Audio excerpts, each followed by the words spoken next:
Hey everyone, welcome back to Million Dollar Listening. I'm your host, Chris Ristau, and I have a special guest here today, Tracy Nelson. Thank you so much for coming on today. I truly do appreciate it.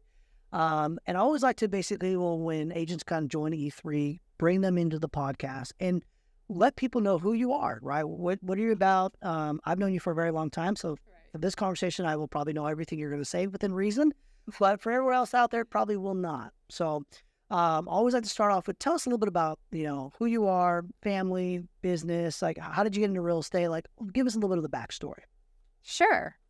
So I am married to a mortgage broker, Tracy Nelson, and we have 4 kids. So now they are 24, 19, 12, and 7. So parenting forever, right? Forever. But it's great. And a couple dogs, of course. But yeah, I got into real estate just honestly by mistake in a way. In 2004, I was moving to Arizona, and a good friend of mine wanted to buy a house together out there. And so we did. And then we ended up buying one on court steps as well. So I got that experience and flipping a home and threw yourself right in. Just went right in. You said, I'm not doing the easy route. Just going right into, I'm going to buy one here. So I was like, this is great. This is a great experience. And just did my research. This is really kind of before a lot of what we see online and technology. So had to do a lot of in-person research. And then from there, I went to a Scottsdale real estate school and got my license in Arizona. And then I went to the mortgage world as a loan officer for a few years in California and licensed there. And then I decided I wanted to get back to, for me, the happier side of things. Oh, you don't like the mortgage side? Both are extremely, stressful jobs and whatnot. But I like the negotiating part of my side of things, being a real estate agent. Some other people do like to put those puzzle pieces together with numbers. Mm-hmm. And although I don't mind doing numbers when it comes to negotiating, putting pen to paper like that every single day is just not my thing. So, I like to be able to see the ending, right, of and handing those keys over or, wishing a family the best of luck on the next chapter when they move out of their home. So. Awesome. And you're right. I mean, there are 2 different lifestyles, right? Right. 2 different jobs, like crunching numbers as a loan officer, guidelines, talking to underwriters, processors.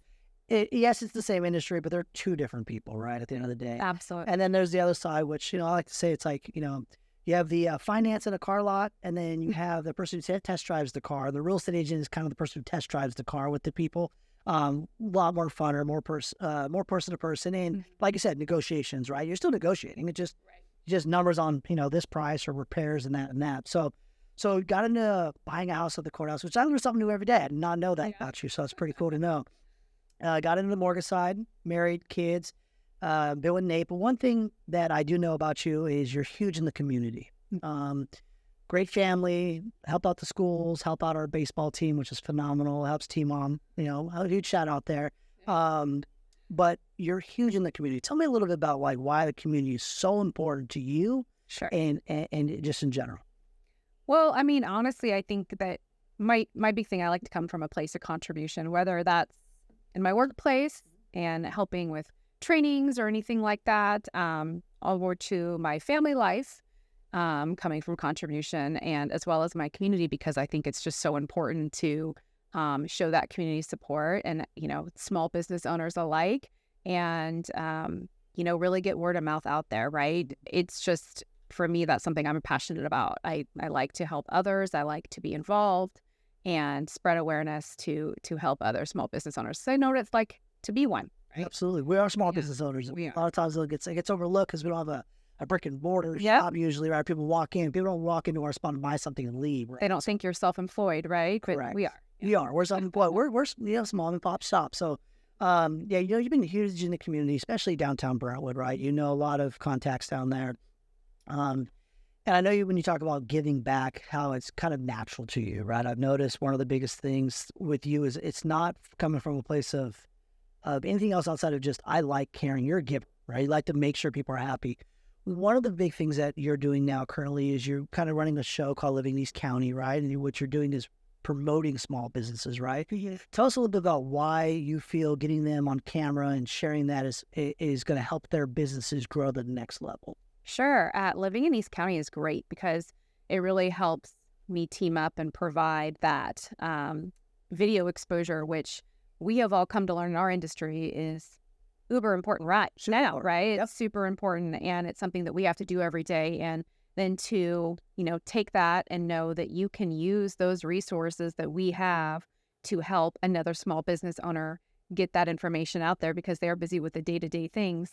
They know that they cannot get ahead on the social media thing, right? That we love to have this hate-love relationship with.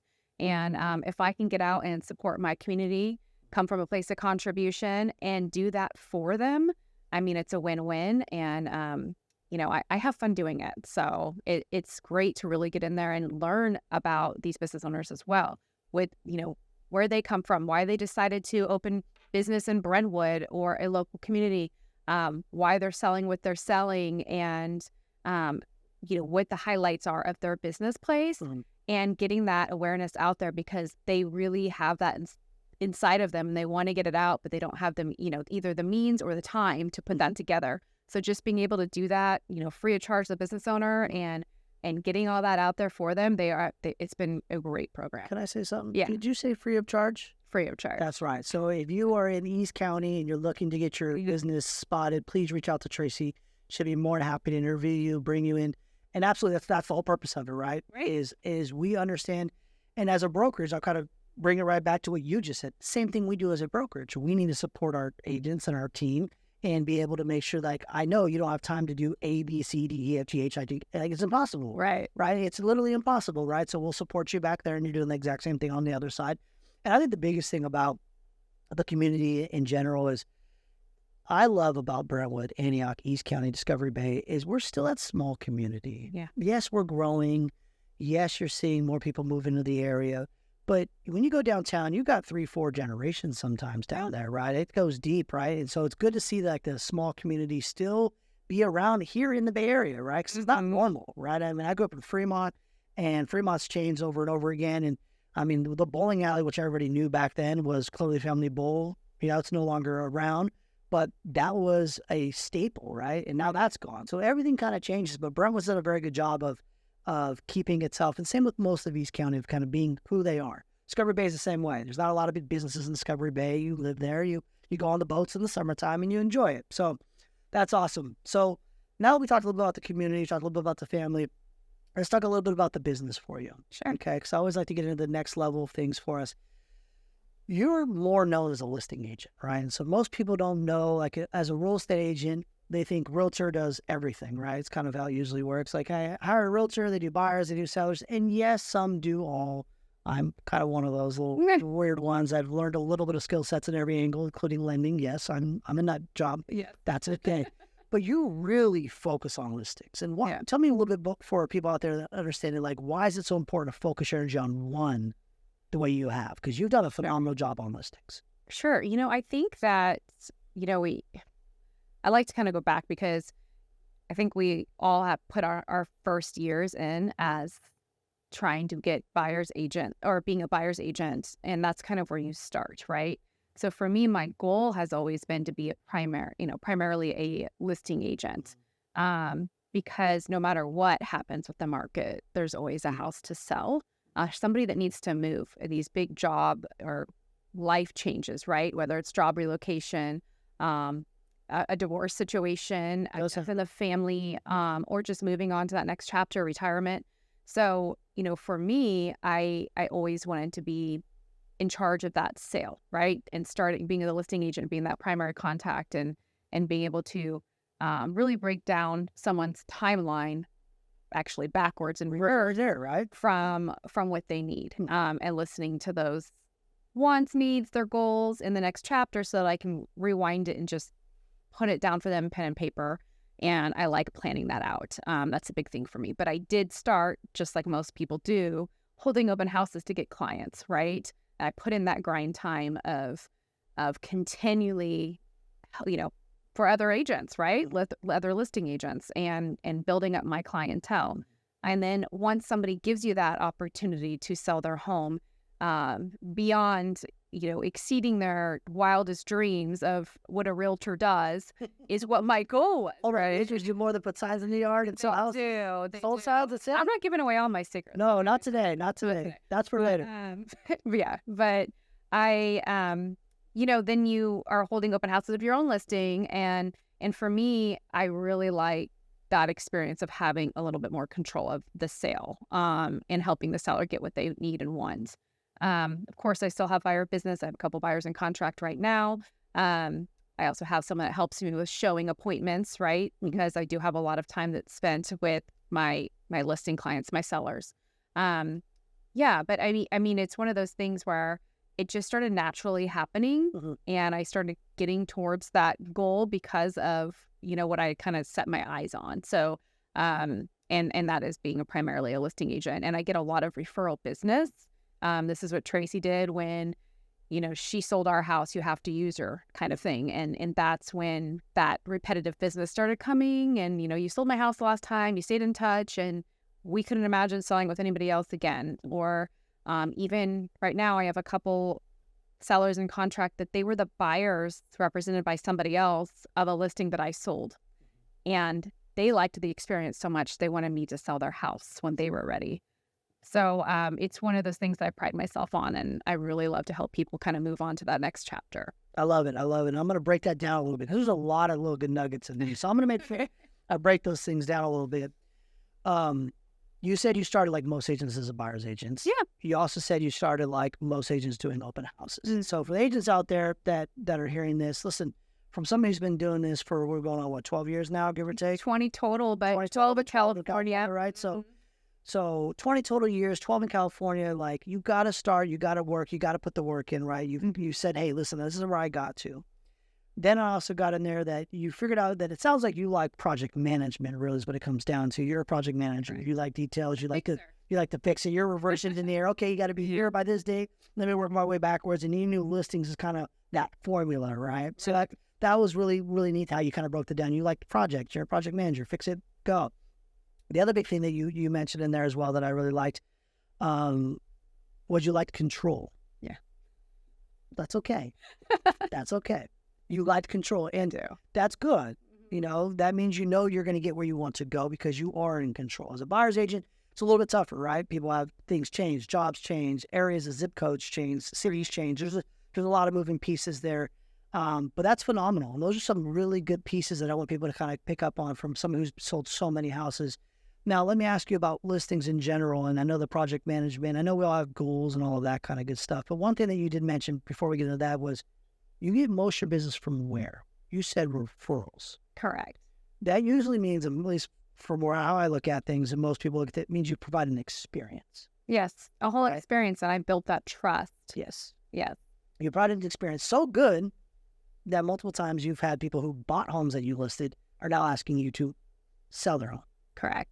Yes. Okay, so just want to make sure you guys are clear. Not agents are created equal, and the fact that they had an agent and helped them buy the house, but they didn't use that agent. They used you because of your experience on the listing side.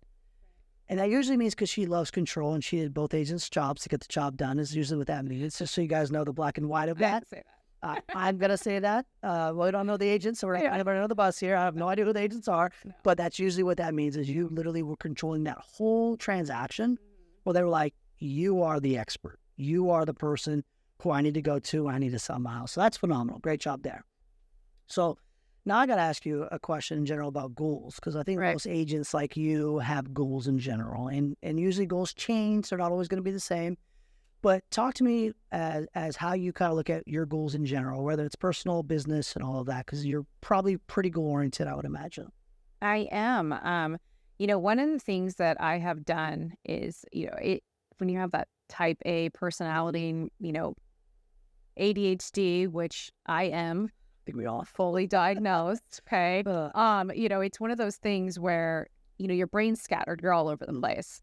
It's kind of like, this comparison, but maybe when you look at a credit report and someone thinks they need to pay off the big bills first, when really it's starting with the small nuggets and the little ones and working your way up that makes the biggest difference. And most people don't know that, right? Well, I feel like that's how I kind of zone in with my goals is, yeah, they're huge and they're big and they're all over the place, but I have to scale them back and start small, right? With your weekly goal, your daily goal. I'm going to accomplish this from 9 to 10 a.m. goal, and really writing that down. So, I think most of us use our smartphones all the time, and I do. My notepad is just filled with years of notes, right? But I still have to physically write it down for it to manifest and for me to actually follow through with it. And so once I've spoken it to my phone in my notepad, I've also written it down, and that way I'm doing my old school checklist. Even if I'm writing it putting it in my phone, I'm printing it and checking it off. And that's really helped me achieve what I need to every single hour of every single day, which for someone like me, I have to break it down backwards like that. I have to go from this is my 3-year goal or 5-year goal down to this is my yearly goal, my monthly goal, my weekly, my daily, and my hourly. And that's helped a lot. Meditation, working out, all that stuff. I think it just all helps your mindset. It's so funny. I love that because you broke it down. And I'm going to plug a book real quick. If you haven't read it, Ed Millett, The Power of One More. Phenomenal book. It's an easy read if you want to. I've seen him in person. He's amazing. He's amazing. He's amazing. And something you said was awesome was people who have set goals, you always want to set a goal that makes you uncomfortable in some avenues, right? Right. As a project, manager like yourself, you reverse engineer it down, and you went down all the way.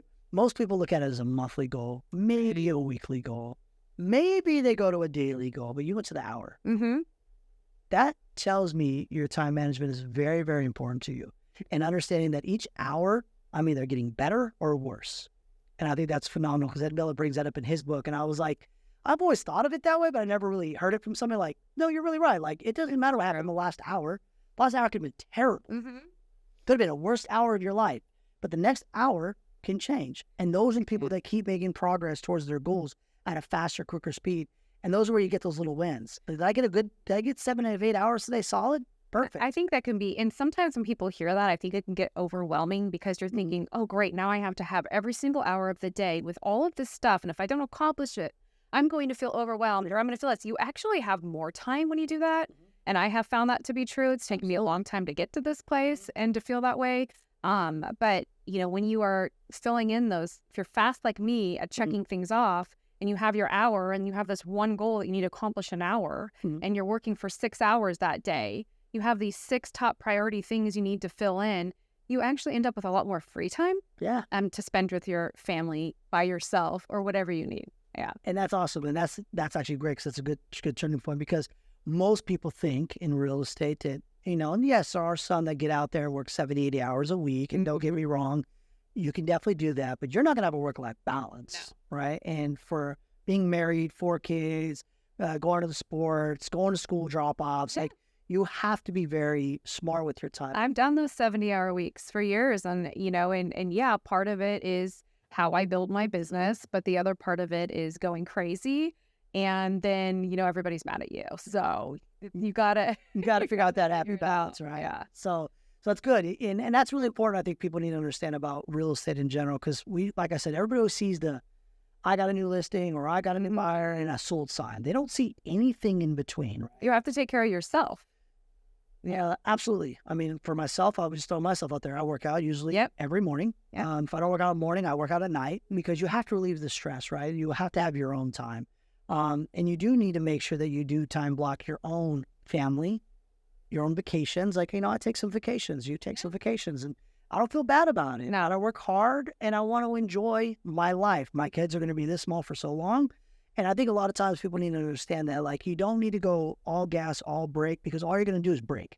Yeah. You're going to burn yourself out. You have to find a formula that works for everybody. And I know that from burning out, right? Yeah. So I burned out. Trial and error, right? Yeah. No, we didn't. Trust me.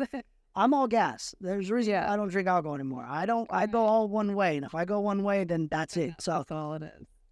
So good. So I want to ask a couple more quick little questions and then we'll finish this up. But so you talked about your goals. You talked about a family. We talked about listing agent compared to buying agent. We talked about the experience of buying a house at a courthouse, which we're definitely going to have a conversation off air about that because I just want to hear the experience, especially being brand new. I think it's phenomenal. But you've been very loyal.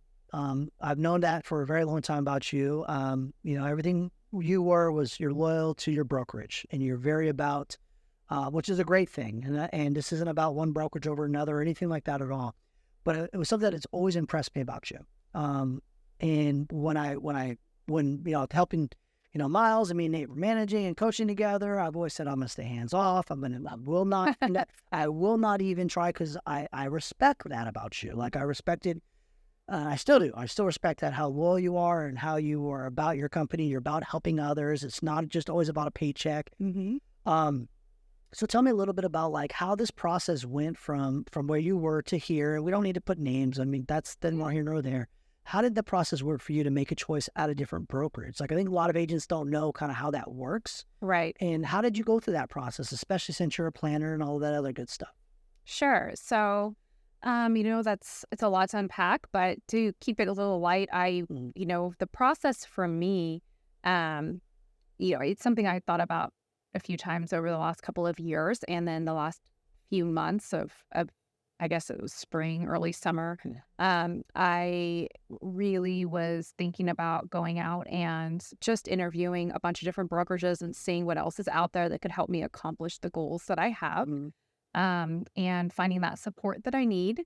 And so, as I kind of went through everything I could possibly do, from cloud-based to local, I knew that you would not approach me, so I knew it would only be fair game, because of course I was all in with my past brokerage, and I am all in here now, right? That's just who I am. I ended up, after interviewing everybody else basically that I had on my list, I knew that I should, as a friend, come to you after, well, I think it was a baseball game or something for our little ones, but and just letting you know what I was doing to, see if that opportunity is there and see if you wanted to chat. So that's where it all started. And, honestly, it's weird. It's been a couple months now, and there's really not any looking back for me. Obviously no regrets or anything like that. I am all in, and just the process has been very seamless. So appreciate it. And by the way, yes, I was not going to approach. I was like, look, if the time comes, I will have the conversation. And I told you when we first met, I said, I was like, just so you know, you're not leaving. Like, as soon as you gave me the opportunity, I was like, not a chance. Yeah. No. I did my job. I stood on the outside. I was being very patient. I was like, okay, cool. Okay, there's an opportunity. Okay. I drove away going, there's no turning back now. There's no turning back now. Out of the bag. Oh, yeah. I was like, okay, we're happy to have you. We're super happy. I've been watching you for years and years. And so thank you again for coming on the podcast. Thank you again for coming here. So we want people to know more about Tracy. We want people to know more about E3. And you've done a phenomenal job. You really embody what we are about as a company, right? You like to empower people. You like to elevate clients' experience, and you like to give back. And that's really what E3 stands for. So thank you so much. So I appreciate you coming on. Thank you again for tuning in to our episode here. Once again, I'm your host, Chris Ristau. Tracy Nelson is our special guest. And I thank you, and I'll see you on the next one.